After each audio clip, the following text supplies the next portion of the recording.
Dr. Peter McCullough is here. We're going to talk about CNN and a bunch of stuff. Generally speaking, also, you and I are going to talk about employers and the decisions that are being made right now in offices of all kinds all over the country about vaccine mandates. First, would you give us your background so that everybody knows why you are a credible source to speak about this issue? Oh, Allison, thanks for having me on the show. I'm Dr. Peter McCullough. I'm an internist and cardiologist. I maintain my boards in both specialties. I'm in practice in Dallas, Texas. I'm an academic physician. I'm the editor of two major journals, Reviews in Cardiovascular Medicine and Cardiorenal Medicine. I'm very active in COVID-19 research. I've really directed my entire academic career in the last year and a half towards COVID-19. I have over 45 papers on the topic. I've been very involved in public health policy. I'm a trained epidemiologist. I was invited on behalf of the U.S. Senate to testify, as well as multiple Houses of Common and state Senates. And I think the topics that we're going to talk today about are really important for both employers and employees. Great. Okay, so let's get right to this first part here. So this is a memo that was sent to me a few days ago from somebody who works at CNN. I should probably say someone who's also trying to get out of CNN. This to me, I've told my audience about this before. So this is just kind of like another escalation for them. And honestly, there are policies similar to this at many of the mainstream newsrooms. I think CNN is probably one of the harsher ones I've seen as far as like drawing the line on people getting the vaccination. But basically what this says is, hey, we got maybe some stuff that's come up that may delay our going back to the office. Originally, they were planning a return in September. The rule was everybody had to be vaccinated, not just to come into the office, but to go out in the field, which I thought was also interesting. So to go out in the field with other staff, even if you're outside somewhere else, you have to still be vaccinated. That was ruled, but they were on an honor system. Then after that, they announced, hey, we've been on the honor system, but we're now going to start a pass system. So where you're going to have to share your status with this internal office record keeping system and formally show that you have been vaccinated for COVID. Well, then this comes out basically saying that there have been 3 employees that were terminated for essentially they're saying lying. I'll just read it so that we can get the exact wording. So thus far, we have left proof of vaccination to an honor system while we have asked for attestation to your status via pass card. It has not been mandatory to produce a vaccine card. In the past week, we have been made aware of 3 employees who are coming to the office unvaccinated. All 3 have been terminated. Let me be clear. We have a zero tolerance policy on this. You need to be vaccinated to come to the office, and you need to be vaccinated to work in the field with other employees, regardless of whether you enter an office or not, period. We expect that in the weeks ahead, showing proof of vaccination may become a formal part of the Warner Media pass card process. Regardless, our expectations remain in place. My guess, not knowing exactly how they found out, is that probably there were these employees who hadn't self-reported because it was an honor system. Maybe they're just coming to work to try to pay the bills and they're looking for another job, but they hadn't found one yet. And because it was an honor system and they weren't having to show proof of vaccination, they were getting away with it. Then they find out a few weeks or months later that now they're going to have to show proof of status, which then, like, again, it's a guess, but I think maybe they reported to their manager, hey, I just want to let you know, like, this is my status. Either, hey, I'm working on it, or maybe I have medical reasons, or here are my other concerns. I've had people write me and say, maybe their coworkers told on them or something. I honestly think probably there are people that were just trying to fly under the radar. Then they found out they were going to have to show status. And then they reported probably to their managers to let them know what's going on. And then boom, they get terminated. So I guess, Dr. McCullough, the first question I have for you is often the way that I see this get framed is if you're not getting vaccinated, you're just not doing your part. You're anti-science. You're, a political conspiracy theorist. But rarely are there actual, real conversations about, I think, the medical reasons, the concerns that people might have. Even say people who would want to get the vaccine but have medical reasons that would be concerning for their doctors. And I'll show somebody who has a specific story like that in a second. But from your medical perspective, let's talk about that first. Like, what, is it as black and white as just like, you're just not doing what you need to do to keep all of us safe? No personal medical reason that you might be concerned to get the shot. I think the listeners should really understand that all vaccinations are given to protect the individual. They're not given to protect others. And I think that's what I heard through all your comments was this idea that someone's getting a vaccine to protect someone else. It doesn't work that way. Vaccines are always for the person themselves. So, I'm a doctor. I'm required to get the hepatitis B vaccine. That's not to protect others. That's actually to protect me if I get a needle stick injury at work while working with a patient. Same thing with influenza. I'm required to take influenza. I can opt out of it, but when I take influenza, it's to protect me. If there was somebody who came into the emergency room from a nursing home and I got a big cough in my face, I could get influenza. So the first principle is vaccinations are always to protect the individual. They have nothing to do with protection of others around you. So I guess that I wasn't planning on asking this, but then why is it always, it feels like it's often when it comes to public health policy, it's framed that way, whether it's schools or it's COVID. So why is that? It's not framed that way for any other type of vaccination or for any medicine. The same thing is true for the meningococcal vaccine. We have 20 million kids who go to college every year. And, the colleges say, listen, the kids are going to be in the dorms, get the meningococcal vaccine. It's to protect the individual, and they can opt out of it. So COVID's unique. I think with the fear and hysteria, everyone has really kind of lost their common sense. So I did a program for some local businesses in Dallas, and I just gave them common sense. I said, listen, I'm a doctor. I've been studying this quite well. I have senior leadership positions in multiple organizations and have had tons of employees. So I have a sense of what I'm going to put forward. And that is the most important status. If you're going to ask about someone's status is have they had COVID? If they are COVID recovered, it's just like chickenpox. You don't get it a second time. So you'd actually want to know if your employees are COVID recovered. If they're COVID recovered, they are zero threat in the workplace. Zero. That's actually that'd be your number one prize, is to understand if your employees are COVID recovered.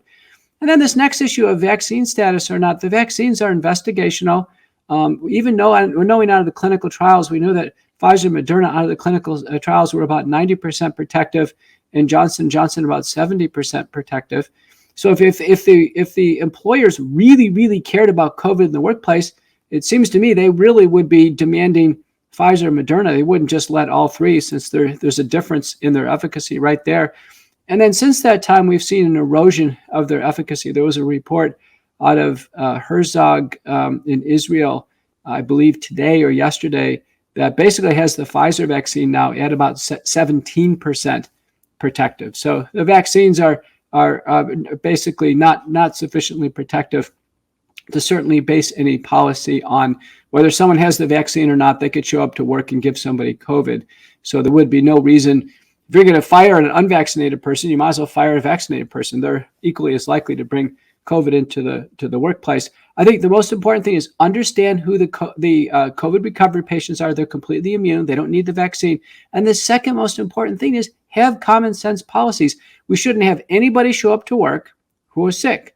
If someone does get sick at work, we should have flexible work arrangements so they can go home. And the same thing in school with kids. If we just had policies like that, that would be far more effective. Okay, I was a reporter in Washington State, and a few years ago, there were debates about removing exemptions for school. And it was framed that same way. You're going to put other kids at risk. So it wasn't about the personal choice of the parents or the kids. It was the concern over the children in the classroom who were vaccinated, but still were somehow going to be put at risk. The other kids. So I don't actually see it as, at least maybe this is just because of where I live and the reporting that I've done. I don't see this as different in that sense. I do see it different as like an escalation on pressure for people to get it, but the framing of the transmission is definitely a conversation I've heard many, many times before. Well, they are two very good papers, one by Cow and one by Madewell, last year, clearly showing that asymptomatic spread doesn't happen. So, or it happens at a negligible rate. So the issues are if, if a child shows up to school or someone shows up to work and they don't have symptoms, there's zero risk because there's no asymptomatic spread. So it's irrelevant whether or not they've had the vaccine or not. Now, if someone shows up to work sick, it's a different problem. So we should have much more of a sickness-based policy than as opposed to whether or not someone had the vaccine, particularly since the vaccines don't work. Now, the issue of moral hazard, I think, is what you're getting into. And that is, what's the moral hazard of saying, listen, you should do something, take a diabetes medicine or take a seizure medicine or take a vaccine. You should do that to your body in order for someone else's benefit. That's actually a very interesting moral and ethical dilemma. The idea that we would ask someone to do something to their body and take on risks and potentially injure themselves for a perceived benefit of others. That's called moral hazard. We've actually never done that in our society before. We know the vaccines are not safe in terms of general indiscriminate use. There's been over 500,000 safety reports. We've had about 168 million Americans vaccinated, but 500,000 people injured by the vaccines. That's a huge, huge risk. And so this idea of, here, take the vaccine, you take the risk for injury to your body for the perceived benefit of those around you, that's a really distorted way of thinking. We've actually never had that in our society before. If you like wine or coffee or both, here are two of my sponsors that help you support my work and have something great to drink while you watch my videos. The first is AllisonWinePromo.com, Allison with 1L, winepromo.com. You get 50% off some of my favorite Argentinian Malbecs and 50% off shipping. One of these bottles comes from the third highest vineyard in the world. They use no flavoring or dyes, no filtering, and no excess chemicals. But if coffee is more your beat, then check out TwinEngineCoffee.com/Allison, TwinEngineCoffee.com/Allison. These are all Nicaraguan coffees. They keep many of the jobs local because they grow, select, roast, and package in Nicaragua.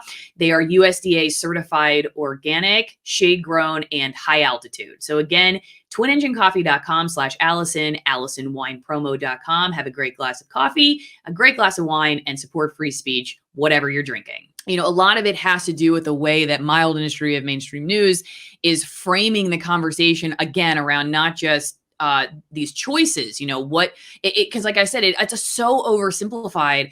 The reasons why people are getting this. I just recently saw one of the networks interviewing a guy in a hospital, and the only thing that they let him say is basically like, the government's forcing this on me. Okay, so then everybody that thinks that these people who are nuts, that they would be concerned about the government, there's no science. They never put the scientists on, or the doctors like yourself who are, rarely do you get science debating science. It's usually just like, I call it Jim Bob versus the vaccine, just some guy, and then he's debating the doctor from the Department of Health. And it's like, wait a second, can we get a fair fight here? And so it's framed in a way, I think, to keep people very divided over this topic. So then this is my question for you. You're a doctor who decides you're going to speak out against what a lot of, the mainstream narrative is. And you have suffered your own pressure and your own controversy over that. So do you mind telling us a little bit about your story and what's happening with you? Sure. Well, let me just address this issue of crisis of the vaccinated or unvaccinated. It really depends on where you are. So, for instance, in Israel right now, it's a crisis of the vaccinated. So Israel has 94% of people with COVID have been fully vaccinated. Over 60% of the critical patients in the hospital are fully vaccinated. There was a paper by Hetemäki from Finland where they had an outbreak in a nursing home, and 24 nursing home patients got COVID-19, and it was fatal in several of them, and 18% were fully vaccinated. If you were to go to Barnstable, Massachusetts, the CDC published an outbreak from that county. 2/3 of those who had COVID-19 were fully vaccinated. So it depends on where you are, if it's a crisis of the fully vaccinated or a crisis of the unvaccinated. What's happened, you've seen this come out of the CDC, It's just a manufactured talking point. And they just pick a number, 99%. 99% of all of COVID is a crisis of the unvaccinated. And then it's just messaged out through administration officials. The CDC announced May 1st that they are not going to track or try to track vaccination status by COVID testing. So when someone goes to an urgent care right now, and your listeners would know this, they go to urgent care and you get a COVID test, they don't ask you if you've been vaccinated or not. That's not a checkbox, or that's not a piece of data that's fed to any data center. All they know is COVID positive. So there's an assumption right now, the working assumption is that all the positive COVID cases are unvaccinated because they don't know the vaccinated status. Now, if a case originates in the hospital and it happens to be reported to a Department of Community Health and then works its way up to the CDC, then you can actually get some type of status. And in fact, that's been done since May. The CDC has 6,000 fully vaccinated people who have been hospitalized with COVID-19. They just came out on July 26th with this. Of them, 18% died. So even the talking point, the manufactured talking point of crisis of the unvaccinated is not supported by the data on the CDC website, which says something very different. I can tell you, I'm in practice. I'm fielding these COVID-19 calls, and yeah, it's heating up right now. And, my estimation is, in what I'm seeing and hearing in Texas, it's probably about 60% unvaccinated and 40% vaccinated. It looks like it's the same severity. We treat it with the same drugs. I have one person in the hospital right now. Sadly, in the last month in my circles, there's one patient who died, an elderly woman. We're using the monoclonal antibodies. All the seniors should know that we're using monoclonal antibodies. We're using other drugs in sequence. What determines a mild case or a severe case is the treatment, not whether or not someone had the vaccine. And in the UK REACT 11 data set, where they're actually looking at vaccine efficacy by week, they think the vaccines they have, Pfizer, Moderna, and AstraZeneca, that right now they're at about 40% protection. So the vaccines look like they clearly don't work good enough to make any type of claim on whether or not they have an outcome. People need to know they're going to get sick no matter what. And if they do these reasonable things.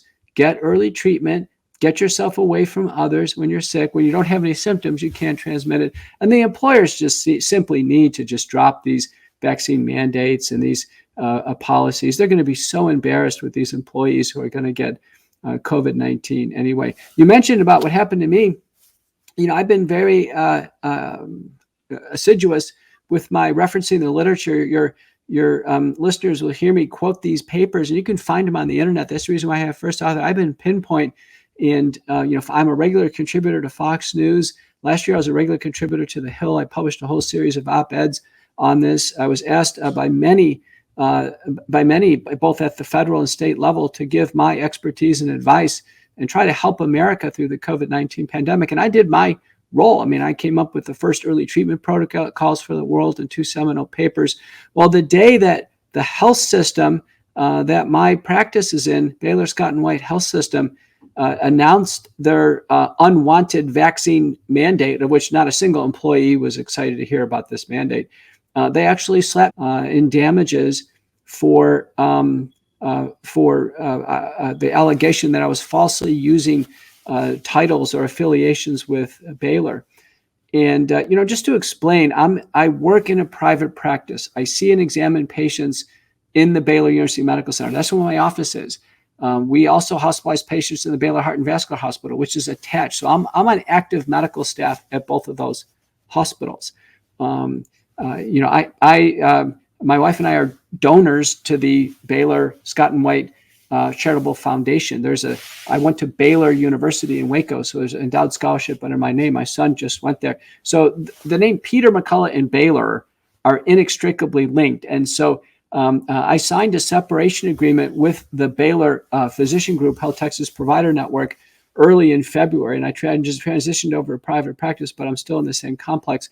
You can imagine with that degree of complexity that the media could go out to the internet and put a bio sketch at the front of an interview like this that could pick up an old title or an old position, or certainly state an affiliation.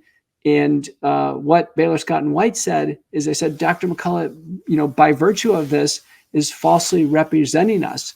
there. And, I don't come on and say my views are representing any institution or medical school. And I've held higher positions in Ascension Health. I've never carried forward prior titles, and I don't need to, honestly. I mean, I have my own academic footprint. So we interpreted this as actually being a frivolous lawsuit that was intended to really threaten and intimidate me and really put a chill on having any type of scientific discourse in this area on treatment of COVID-19 and vaccine safety and efficacy. And so we filed briefs for a motion to dismiss based on what's called the SLAPP laws, anti-SLAPP laws. And those are strategic lawsuits against public participation. And so what you and I are doing right now is we are publicly participating in a discussion of importance to the public. So as long as our discussion is of public importance, and I would say there's nothing more important right now than COVID-19 and finding our way through treatment and vaccination, that in fact, we are allowed to do that. And for those reasons, a frivolous lawsuit cannot be levered against anyone, and certainly not one that a billion-dollar, multi-billion-dollar company is going to try to crush a doctor in practice. In fact, I was on call this weekend. I was trying to help a patient. I'm trying to help a patient in the hospital, in the health system that's suing me. I mean, you can imagine how ridiculous that feels. But I go back to the CNN thing and say, I honestly well, first off, I don't know what these people's situation is, and I don't want to say they're better off because I don't know if they can even pay their bills. But I would have felt like CNN did me a favor because a lot of the stuff that they put out there is garbage journalism. And it would have been like, you know what? It's time for me to go find another job anyway. Thanks for making the decision for me. But I do have empathy for people who are in a situation where it's like, imagine that you find out like you are being forced into a medical decision, which you may have valid reasons to, and your employer's not willing to work with you. And even if say you come in and you say, hey, I was scared. I was scared to tell you guys. I know that it was the honor system, whatever.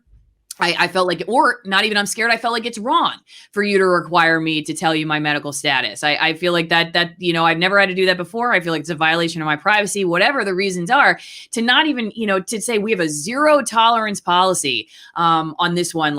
It just seems to be, it concerns me not just that is the policy itself, but these are the people who are reporting the news about the policies. Okay, these are the organizations that are determining how to frame you. People like you who are going on television and talking about this, or they don't have you on. I'm guessing they've never invited you on CNN before, but that they're framing the news. They're framing the conversation that then is constructing the way that other employers look at this decision. So it concerns me for that reason too. Well, it would be equivalent to say, listen, we have zero tolerance for people in wheelchairs. If they can't walk, they're out of here. We have zero tolerance for them. And so what's missing here is if you're going to create any type of policy in the workplace regarding a medical condition, there needs to be a fair exemption process. So the question is, what's CNN's fair exemption process? So, even if you thought the vaccines work, which they don't, you'd basically say, listen, if someone's COVID recovered, they're exempt. Someone's pregnant or childbearing, they're exempt. I mean, the vaccines are going to cause harm to the baby and to the mother. It's going to potentially impair future childbearing. Someone who's had prior Guillain-Barré syndrome, like the drummer, the band member, they're exempt. So you have to have a fair exemption process. Remember the overarching nature of what we're talking about is the CNN is saying that these people are a threat. They're an imminent threat. We actually have laws, by the way, on imminent threat. And the only thing that really fits for imminent threat in the law, if someone comes in the workplace with active tuberculosis and they're coughing and spraying tuberculosis all right, they could actually tell somebody that they have to get out. They actually, otherwise, American Disabilities Act says, listen, you got to make accommodations for people and fair exemption. If they say, oh, they got to wear a mask or something else, okay, small price to pay. But there needs to be a fair exemption process. This idea of zero tolerance, that Methodist decision, listen, zero tolerance. Well, listen, labor markets are constrained. They're very constrained. And sure, any employer can fire any employee for any reason with at-will employment. We accept that. That's the employer's right. But labor markets are constrained right now. And I can tell you, people are good enough to work at CNN. They're good enough to work at a lot of places. They have a lot of media skills. Those nurses that were fired from Methodist, let me tell you, Texas Medical Center is the largest medical center in the United States. They could turn around and get a job somewhere else, no problem. And what the employers ought to be looking at is, what is their exemption process?